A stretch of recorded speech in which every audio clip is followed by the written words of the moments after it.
This is why I think comfort quietly ruins direction.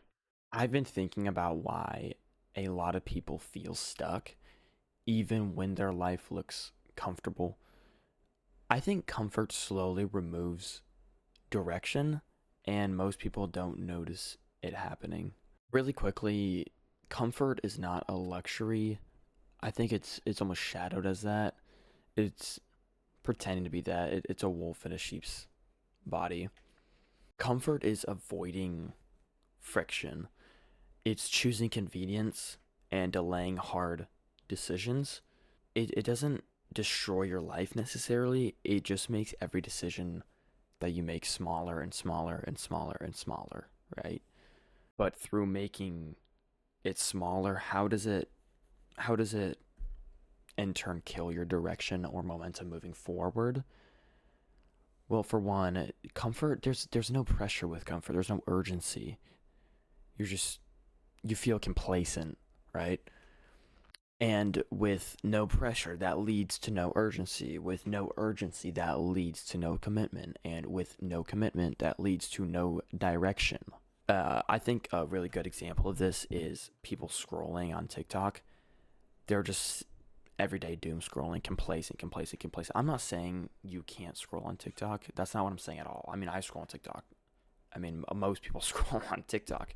Um, but it gets to a point where if that's what you rely on to escape from the real world and kind of that's what you sit in to be comfortable, you don't want to go out and do things. That's when it gets to a point where it leads to no commitment and no direction of moving forward.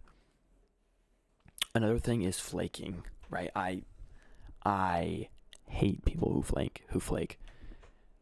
If you make plans, like you gotta go, right? So with consistent planning but no action, and that there's different terms, and this is just my heading. Consistent planning with no action.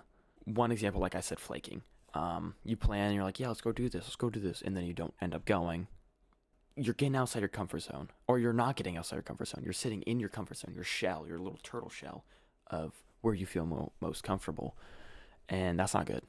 Another example of consistent planning with no action is I want to become a social media influencer. I want to do this. I want to do that. And you plan in your head, but you take no action on it, or maybe you take very minimal action. You don't stick with it. You don't see it through, right? Another thing is waiting to feel ready. There's no perfect time to go ask someone on a date. There's no perfect time to start a sport. There's no perfect time to start getting good grades.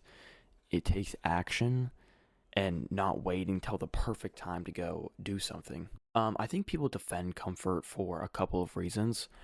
One, it feels safe, secure, something to fall back on, and that's okay to a certain extent. But if you're always falling back on comfort and you never want to go do anything, that's where it leads to ooh. Another thing is discomfort will risk your identity.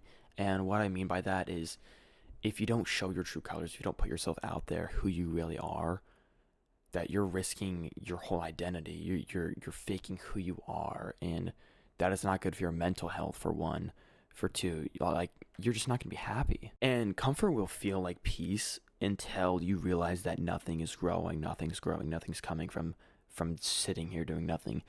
And obviously, it's not sitting here doing nothing. You're always doing something, scrolling. Uh, that's the main thing I can think of. I don't think comfort is like evil, so to say.